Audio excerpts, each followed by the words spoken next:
मनुष्य को अपना घर परिवार कैसा तैयार करना है,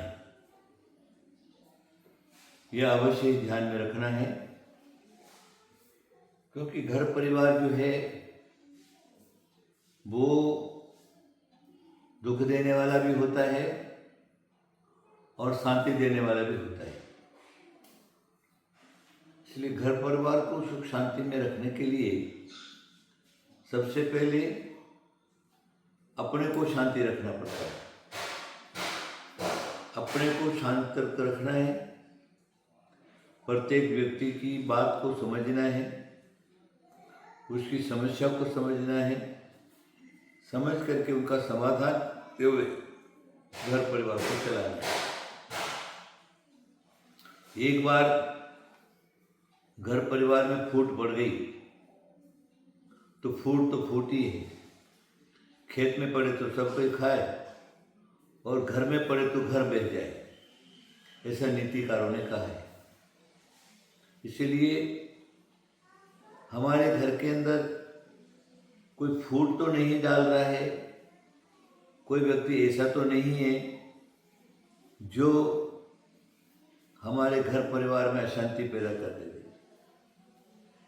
ऐसे व्यक्ति से सावधानी रखने का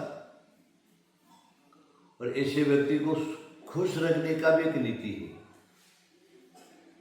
ऐसा लिखा है, सज्जनम दुर्जनम प्रथमम वंदे सज्जनम तदनंतरम। दुर्जन को पहले नमस्कार करना, सज्जन को बाद में करना। क्यों? कि दुर्जन हानिकारक है, इसलिए पहले उसको नमस्कार कर दिया तो खुश हो जाएगा, फिर वो हमको हानि नहीं पहुंचाए देगा। गुदा प्रक्षालन पूर्वम तदनंतर मुख प्रक्षालन, नीतिकारों ने ऐसा कहा है।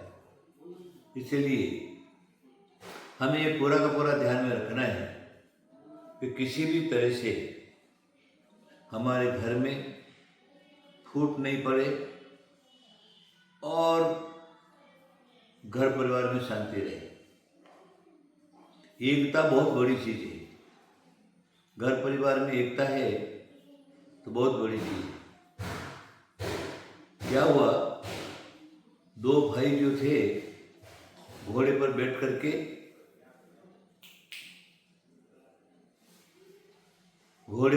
करके निकलते थे और दोनों की इतनी गाढ़ एकता थी, गाढ़ मित्रता थी, कोई उसको तोड़ नहीं सकता था। लेकिन एक दुर्जन व्यक्ति था, उसको ये बात सहन नहीं होती थी।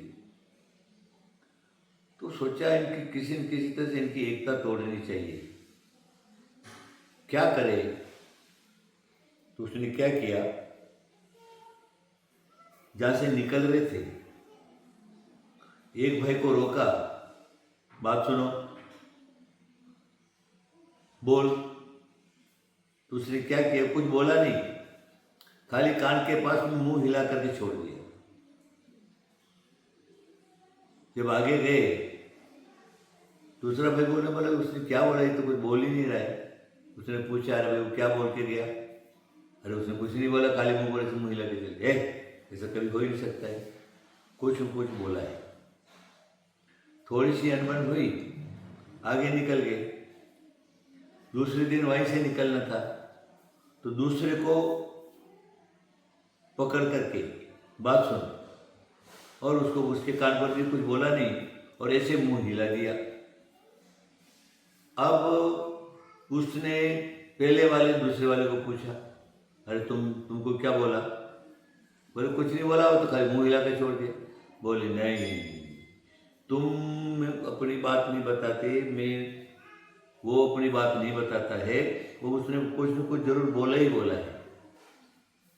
आखिर उनके मन मुटाव हुए और झगड़ा हो गया दोनों में। तो जो दुष्ट और दुर्जन लोग रहते हैं, जिसके घर की शांति उनको सहन नहीं होती, ईर्ष्यालु प्रकृति के रहते हैं, वो क्या करते, सिर्फ काड़ी लगाने का काम करते। काड़ी डाल दी और उसके घर में जो क्या अशांति हुई, अपने ताली बजा करके नाच रहे, खुशी मना रहे। तो हमें क्या करना है? हमें ये सबसे पहले ध्यान में रखना है, हमारा घर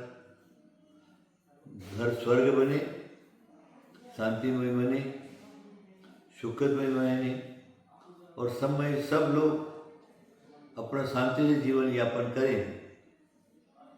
जो घर का मुखिया है उसको पूरा का पूरा ध्यान में रखना है। तो उसी हिसाब से सबको समझा करके, समझौते से लेकर के अगर वो चले तो उसके घर में कभी भी फूट नहीं पड़ती, कभी अशांति नहीं होती, कभी आपस में झगड़े नहीं होते। सभी लोग एक होकर के चलते हैं, सभी लोग मुखिया की बात मानते हैं, मेन की बात मानते हैं। जो बड़ा आदमी है घर का उसकी बात मानते हैं, उसकी बात मानते हुए उसके अनुसार चले तो फिर जो कहे कभी भी अशांति नहीं होती। कहने का क्या मतलब है, आप सबसे पहले अपने घर को बचा करके रखें, अपनी शांति को बचा करके रखें, अपने परिवार को बचा करके रखें और किसी तरह से फूट नहीं पड़ने देवें। और घर की एकता बहुत बड़ी एकता है। जिस घर में एकता है वो घर स्वर्ग के समान है। हमें अपने घर को स्वर्ग के समान ही रखना है। आपको सबको मेरा आशीर्वाद आशीर्वाद आशीर्वाद।